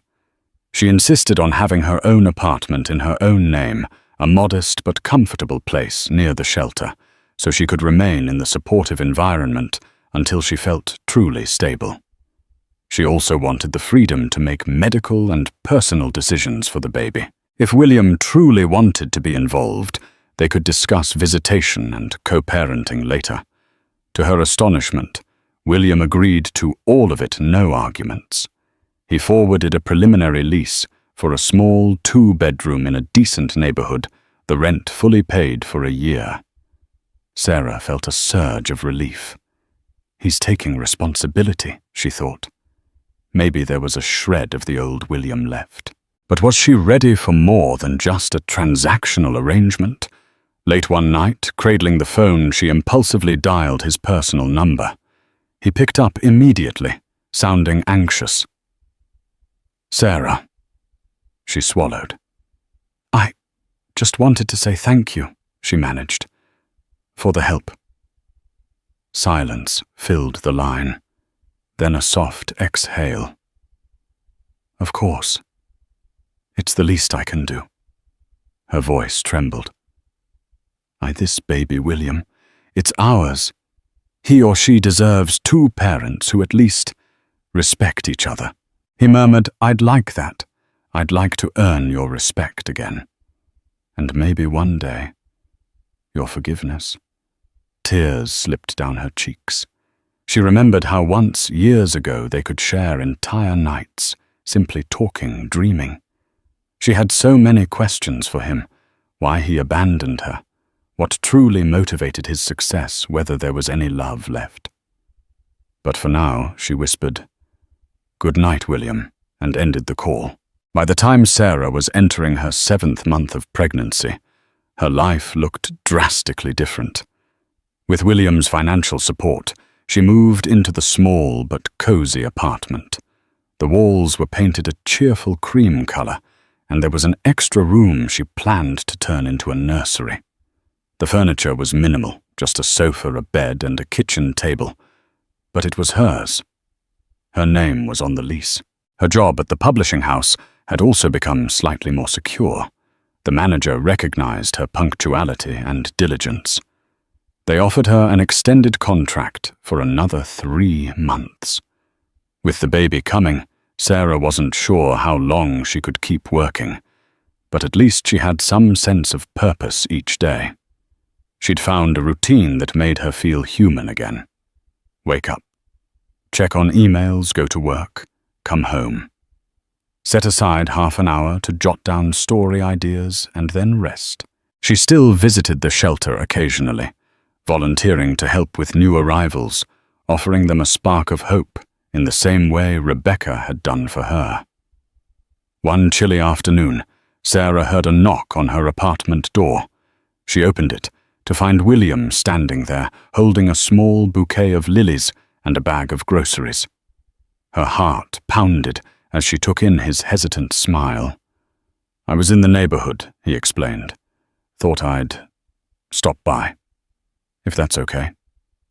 Sarah hesitated. She hadn't told him her exact address Charles must have. She had been careful with boundaries, not wanting to feel controlled. But she found herself nodding, stepping aside to let him in. He handed her the flowers, which she placed in a vase on the kitchen table. "I brought some things," he said, lifting the grocery bag. "Fresh fruit, vitamins, and a new jacket for you. The weather's getting colder." The gesture caught her off guard. "Thank you," she managed, smoothing her hand over her growing belly. His eyes flicked to the apartment, taking in the bare walls and modest furnishings. "It's nice, cozy," he remarked, trying to fill the silence. He glanced at her abdomen again, then back at her face. "May I ask, do you know the baby's gender?" She shook her head. "I want it to be a surprise," she said softly. "That's wonderful." William looked down, fiddling with the bag. Finally, he exhaled. "Sarah, I know showing up like this might be too forward. I'm trying to respect your space, but I'd also like to be more involved. I want to help with the doctor appointments, the nursery. Anything you need." She studied him, noticing a sincerity in his gaze that hadn't been there during their last tumultuous months together. Why the sudden change, she asked. She recalled the humiliating nights she spent on the streets, clinging to her coat for warmth, while he mingled with venture capitalists. William's shoulders sagged. "When I left, I was consumed by my ambition, believing I couldn't handle a relationship. I was terrified of failing. I did fail you in the worst way. Then once success arrived, I felt emptier than ever. All I had was money, status, and a hollow sense of accomplishment." He paused, voice raw. "I realize now that none of it matters, without love, without people who truly care about you. I guess I'm trying to atone for that. I can't change the past, but I can try to be here now." Tears prickled Sarah's eyes. The sincerity in his voice shook her. "I appreciate the honesty," she said slowly. She wondered if it was real or if guilt simply propelled him now that she was visibly pregnant and vulnerable. Yet a part of her, the part that remembered how they'd once dreamed side by side, wanted to believe him. "Would you like some tea?" she offered, gesturing to the kettle on the stove. He nodded gratefully. The two of them settled at the tiny kitchen table, sipping tea amidst the silence. The city traffic hummed outside. Neither knew how to pick up the pieces of a shattered marriage in one afternoon, but at least they were there, trying. After a while, William cleared his throat. "I'd like to take you to your next prenatal appointment," he said. "If you'll let me. I can drive or we can get a car. Whatever you prefer." She hesitated only briefly before nodding. "That would be nice." Deep down, a small flicker of warmth lit her heart, something akin to hope. William accompanied Sarah to her next prenatal appointment at Bellevue Hospital. Ms. Francis, the shelter nurse who volunteered there, greeted them warmly, but Sarah noticed the curious glances from staff members. She imagined they recognized William. His face was plastered across business headlines. Yet to his credit, he didn't flaunt his status. He simply held Sarah's coat while she changed into a gown and asked the doctor thoughtful questions about the baby's development.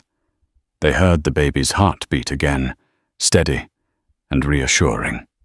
William's expression softened, and Sarah saw tears in his eyes. A powerful wave of emotion struck her. It was the first tangible moment she realized he truly cared about the child. On their way out, he placed a gentle hand on her back, guiding her through the bustling hallway. She allowed the small gesture longing for closeness, yet keeping her guard up. In the hospital lobby, they unexpectedly bumped into a familiar face, Barbara Donovan Williams' mother. Her short silver hair was styled elegantly, and she wore a designer coat. She froze upon spotting her son with Sarah. "William," she exclaimed. Then her gaze flicked to Sarah's round belly, and her eyes narrowed. "I heard rumors, but I thought you two were done." Sarah instinctively braced herself. She recalled the tension with her mother-in-law, who never quite warmed to her. Barbara had always found subtle ways to criticize Sarah's family background and modest means. She also blamed Sarah for distracting William from more important ambitions. William squared his shoulders. "Mother, this is Sarah. My wife. She's pregnant with our child." Barbara's lips pressed into a thin line. "So you're reconciling?" she asked, voice laced with disapproval. Sarah couldn't hold back. "I wouldn't call it that," she said quietly. "We're trying to figure things out, at least for the baby's sake." Barbara sniffed disdainfully. "William, you have far too many responsibilities to let old mistakes drag you down." She eyed Sarah as if she were an intruder. "Why didn't you tell him you were pregnant sooner?" A flame of anger rose in Sarah. "I tried. He left, and I had no way to reach him. And trust me, I wouldn't call carrying your grandchild a mistake." William gently took his mother's arm. "Enough, Mother. The baby is my responsibility, and I won't have you speak to Sarah that way. We're not discussing this here in a hospital lobby." Barbara sniffed again. "We'll talk later, William." She glared at Sarah with thinly veiled contempt, then turned on her heel and walked away. Heart-pounding, Sarah noticed people staring. She blinked back, tears, humiliated by the confrontation. William's jaw was tight. "I'm sorry. She had no right to talk to you like that," he said softly. But Sarah's mind raced. She recalled how Barbara had once told her she wasn't good enough for William, that he needed a partner more on his level. Now wealthy and successful, William's family clearly saw Sarah as an obstacle. "It's fine," she muttered, though her trembling hands said otherwise. "I'll manage." They walked outside, the crisp air hitting their faces. William turned to her. "Please don't let her get to you. She doesn't speak for me." Sarah found her resolve. "I won't. But if we're going to co-parent, I need to know you'll stand by me, not be swayed by your mother's opinions." He nodded, eyes earnest. "I promise." Though his promise felt genuine, Sarah couldn't ignore the chill left by the confrontation. She remembered the nights when William's mother belittled her for dreaming of being a writer, for lacking financial security. Would that negativity poison their child's life too? Or had William grown enough to shield his new family from it? Only time would tell. On the drive back to Sarah's apartment, the tension was palpable. William tried to make small talk about the baby's due date, about nursery decor, but Sarah was lost in her thoughts. In a rare moment of vulnerability, he admitted quietly, "My mother was always controlling.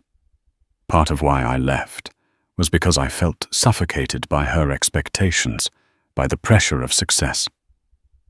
I let that overshadow you and me. I'm sorry." Sarah clutched her seatbelt. "What's done is done," she said, voice steady.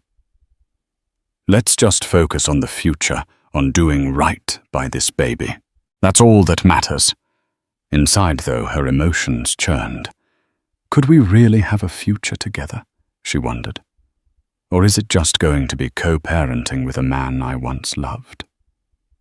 At her apartment, he walked her to the door. "Call me if you need anything," he said softly. She nodded, uncertain if she'd ever be ready to let him fully back into her life. The final weeks of Sarah's pregnancy arrived with a swirl of conflicting emotions. Her belly felt enormous, every movement an effort. Sleep eluded her, replaced by a blend of excitement and anxiety about the impending birth. William visited regularly, bringing supplies, maternity clothes, organic food, baby items. They spoke about practicalities, pediatricians' childcare options, possible names. Yet the question of their relationship remained unresolved. At times, they fell into an unexpected closeness, sharing a laugh at a tiny onesie with silly prints reminiscing about their college days. In those moments, Sarah glimpsed the man she fell in love with, his eyes warm and tender. But the memory of abandonment always lurked. She couldn't easily forget sleeping on sidewalks, shivering in the winter cold, all while he soared to stardom. Trust would not be rebuilt overnight. One evening she typed away at a short story, her old passion for writing rekindling, when a gentle knock came at the door. She opened it to find William in casual clothes holding a large container of homemade soup. "You mentioned in passing that you craved chicken soup," he said, smiling sheepishly. "I asked my personal chef to make a batch." Don't worry, I didn't cook it myself. That would be disastrous. Sarah's laughter slipped out before she could stop it. Thank you. That's thoughtful. He set the container down, noticing her manuscript drafts scattered across the table. Are you writing again? She blushed, nodding. Just trying to get the creative juices flowing. Something for me, you know, to find myself again. He asked if he could read a snippet. She hesitated, then allowed him. He read quietly, eyes darting across the page. When he finished, he looked up, an admiring expression on his face. This is really good, he said softly. I forgot how talented you are. She swallowed, her heart fluttering.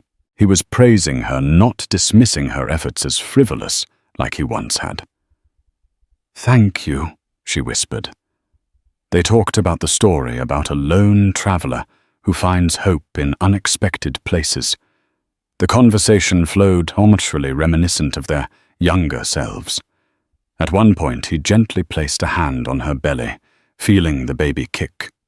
A shared smile passed between them, something both tender and uncertain. Later that night, as he left, she lingered at the door. William, she said softly, I just want you to know. I see you trying. I appreciate it. He exhaled, relief washing over his face. I'll keep trying, Sarah. But the next day, chaos returned. William called her in a panic, asking her to watch the news. Another business scandal had broken out, accusations that Donovan Enterprises engaged in questionable stock trading. Rumors swirled that William's mother, Barbara, had been pulling strings behind the scenes, orchestrating backdoor deals. William's name was splashed across headlines with tabloids, speculating about the moral integrity of his entire operation. Sarah flipped on her old TV set, seeing reporters swarm in front of Donovan Enterprises. A few sensationalist channels displayed a picture of Sarah from months ago, claiming she was the estranged wife carrying the heir to a troubled empire. She felt nauseous. Was she about to be dragged into the public eye? William texted, I'm sorry. This is out of control. I never wanted you to be involved. She fought the urge to panic, but the stress weighed heavily, and within hours, mild contractions started. She was only 36 weeks along, a bit early, but still within a safe range. The contractions weren't severe yet, but she felt them enough to know her body might be preparing for labor. She called Miss Francis, who advised her to rest and hydrate, warning her to come to the hospital if things intensified. Night descended, and the tabloids kept spewing stories. A photo of Barbara, stern-faced, refused to speak to reporters. They insinuated that William's entire fortune could be at risk. Sarah tried not to care about money, but she worried about the baby. If Donovan Enterprises collapsed under scandal, would her child be caught in the crossfire of a messy public fiasco? When William arrived at her apartment, he looked drained, like he hadn't slept in days. I'm sorry for the media circus, he said, running a hand through his hair. I had no idea my mother was involved in shady trades. I've fired the people responsible, but the damage is done. Sarah tried to remain calm, but the Braxton Hicks contractions flared, causing her to wince. William noticed immediately fear flashing across his features. Are you okay? I think. She paused, breathing through the discomfort. I might be in early labor. His face paled, and in that moment, all talk of scandal and business melted away. Let's get you to the hospital, he said gently, helping her gather her things. As they hurried out, Sarah realized a new chapter was beginning. Whatever storms raged outside, she was about to bring a child into the world, and she needed William's unwavering support. Inside the maternity wing at Bellevue Hospital, time seemed to slip into a blur of fluorescent lights, medical chatter, and waves of pain. Sarah was admitted with mild contractions that by midnight turned fierce. William stayed by her side, gripping her hand through each surge. Sweating and trembling, Sarah alternated between tears and focused breathing, clinging to the promise that soon she'd hold her baby. It was a tumultuous night.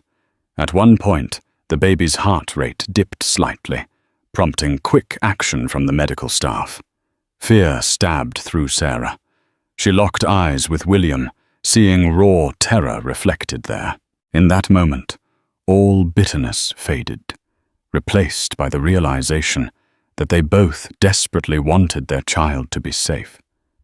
The baby's heartbeat stabilized, and relief flowed. Hours crawled by.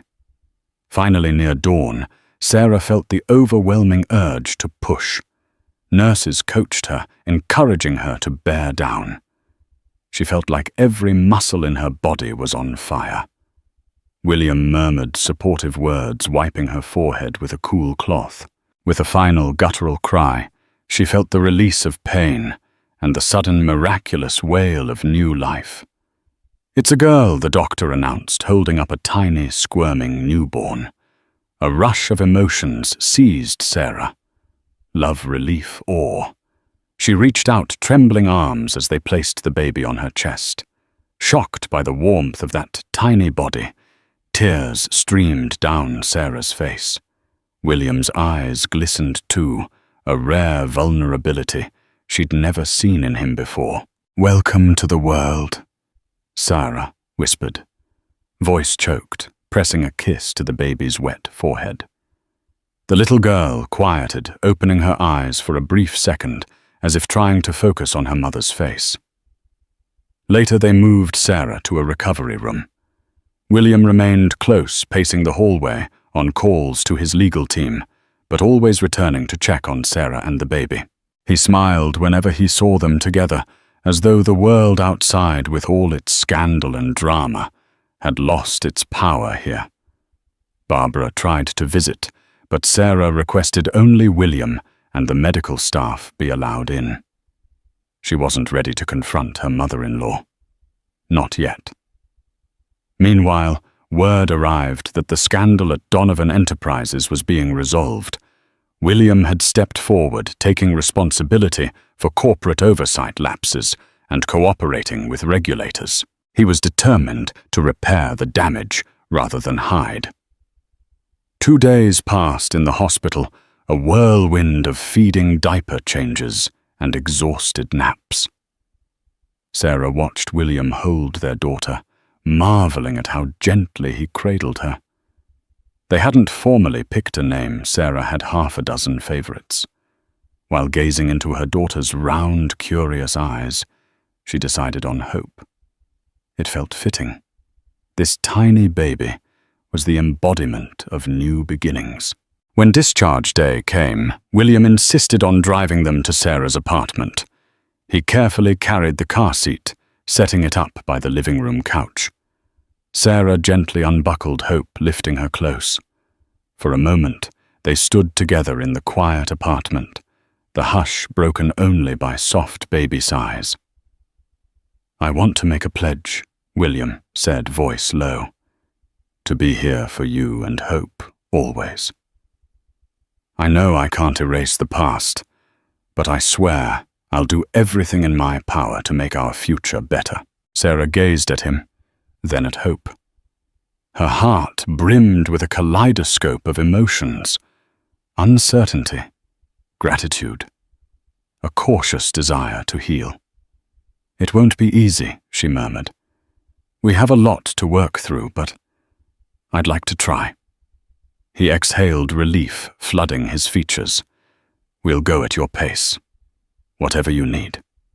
She nodded, tears glimmering. Over his shoulder, she saw a reflection in the window herself, William and Hope in his arms, forming a fragile family portrait. Perhaps fate had brought them full circle. The child they created now bound them with a love that neither betrayal nor success could sever. For weeks they navigated those uncharted waters. William balanced corporate responsibilities with fatherhood, often losing track of time as he admired his sleeping daughter. Sarah slowly let her guard down, recognizing that while forgiveness would be a journey, she didn't have to walk it alone anymore. Each day, she felt stronger. Each day, baby Hope grew a reminder that life could emerge triumphant, even from heartbreak. Whether or not Sarah and William's relationship would fully mend remained to be seen. But for the first time, she believed in second chances. In a world as unpredictable as theirs, one truth shone clear. Love, when nurtured, can heal even the deepest wounds. And so from the frigid sidewalks of homelessness to the gentle warmth of a newfound family, Sarah and William's story shows that life rarely unfolds as expected, but hope can spark miracles. Their journey reminds us that every hardship carries the seed of possibility, and every broken bond can mend with genuine remorse, forgiveness, and perseverance. Thank you for joining me in this emotional roller coaster of heartache, redemption, and rebirth.